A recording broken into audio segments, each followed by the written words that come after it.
Hello mga kasinsin, magandang umaga, magandang gabi, magandang tanghali sa inyong lahat kung saan sulok na ngayon ng mundo naroroon. Ang ating content ngayon ay about sa paano nga ba niya nalampasan ang mga pagsubok na dinaanan niya dito sa Singapore. Bali, sa wakas nakaraos din siya ng 2 taon.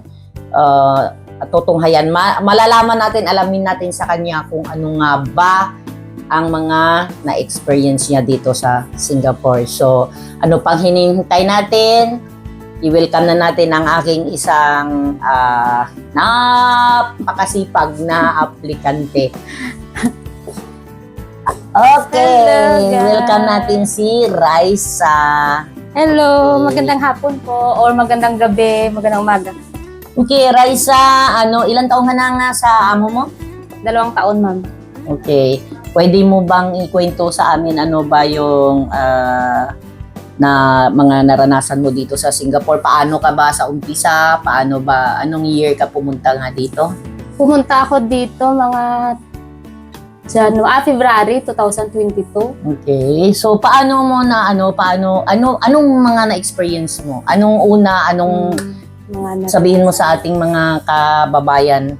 Siguro as a ex-abroad, galing ng Middle East, ma'am, parang nahihirapan ako mag-adjust dati kasi parang iba yung yung ugali nila dito tsaka doon sa Middle East. Pero hindi naman lagi na yung amo yung mag-a-adjust sa atin, dapat tayo, di ba? Anong pinagkaibahan ng Middle East at saka Singapore? Kasi yung Middle East doon, yung amo ko dati is Muslim. Tapos hindi sila sumisigaw, ganyan. Tapos dito yung amo kasi may edad na siya. Mm-hmm. Tapos isang bisis, parang tumaas yung boses niya sa akin. Kaya yung parang dinibdib ko talaga, parang umiyak talaga ako na ganun. Tapos parang naghingi ako ng advice sa mga kaibigan ko na mga matagal na dito. Tapos yung nagsabi sila na gano'n daw talaga, intindihin ko daw kasi yung mga in-check daw gano'n talaga yung mga ugali. So ngayon, parang nang ako yung nag-a-adjust hanggang sa parang nakuha ko na yung yung ugali niya, yung gano'n. Paano mo nalampasan yung mga gano'n na ang hirap pala ng dito? Paano mo nalampasan yun? Anong ginawa mo? Yung sa akin kasi na lang yung parang iniisip ko na lang na trabaho at pera yung yung kailangan. Tsaka kailangan tiis lang. Tsaka hindi naman dapat na yung amo yung mag-adjust sa atin. Dapat tayo. Naranasan mo ba naranasan mo ba sa amo mo na yung parang sinaktan ka? Or Naranasan ko sa kanya yung galit na galit siya kasi may sakit siya sa puso. Kaya parang minsan yung mahirap sa kanya yung magtimpi. Hindi niya pwedeng hot temper yung amo mo.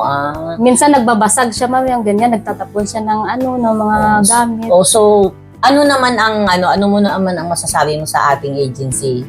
Natutulungan ka ba nila noon? Yung agency ko talaga, lalo na sa'yo, yung minsan yung naghihingi kami ng advice sa'yo, yung nandiyan kayo lagi, ganun. Kaya parang malakas yung loob ko na ganun, ipagpatuloy ito kahit mahirap, ganyan. Kasi hindi naman ako natatakot kasi lagi kayo nandiyan, na minomonitor kami, ganyan. So, kaya parang yung tiwala ko ba na gano'n na yun. So, magre-renew ka na, di ba? Oo, kaya magre-renew ako, guys. Kaya pag gusto nyo mag-apply, dito lang kayo. So, anong masasabi mo sa kanila about sa Singapore, about sa amo dito sa Singapore? Anong mai-advise mo kung sakaling mayroon man sa mga kababayan natin na gustong mag-abroad, gustong magpunta dito sa Singapore na may agam-agam sa sarili? Ano ang ano yung mai-advise mo sa kanila? Unang-una kasi pag nag-apply ka, kailangan buo yung loob mo. Hindi yung mag-apply ka tapos yung ini-expect mo na pagdating mo dito maganda yung amo mo, mabait, yung ini-expect mo na okay lahat, ganyan. Hindi kasi depende. Sabihin mo nga sa kanila kung gaano kalaki ang bahay ng amo mo. Yung ang bahay namin hanggang 3rd floor yun. Paano mo inaano yung sarili, ang trabaho mo sa na yun? Yung bahay na yun, hindi naman as in na linisin ko lahat yung mula 1st floor hanggang 3rd floor. Bali ako yung nagbibigay ng schedule sa sarili ko kung paano ko malinis yun. Halimbawa, ina-alternate ko siya ng every other day. Halimbawa, yung ngayong room na to, ganyan. Parang ganyan, inaano ko lang siya. Parang okay. Ako yung so, mayroon kang last na sabihin sa mga gustong mag-apply Yun na Encouragement. guys. Pag gusto nyo mag-apply, kailangan buo yung loob nyo, ganyan. Tsaka kung ano man yung mga marating nyo dito na halimbawa ganyan yung amo nyo, sabi nila ganyan daw, pinapakain sa ganyan. Hindi naman lahat.